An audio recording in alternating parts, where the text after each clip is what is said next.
haýyş gelýär şar tarapdan. Jogap bermesen ulumsy jogap bersen hikaye arkalykan.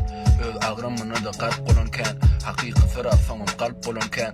Şowar sözlemler surata düşäýli, sen bilen görüşäýli. Aýdymy bölüşäýni, bir jasapar içäýli. Dur, sen bahan näçe toy gürleşäýli. Howja saz var, sözlerini ýazyşaýni. Aydımlan niden alıp bolya, nädip sen ýaly birke aydymda galyp bolya. Nädip onça pikiri 16 salyp bolya. Bu sözleri haýsy kitaplardan tapyp alýam.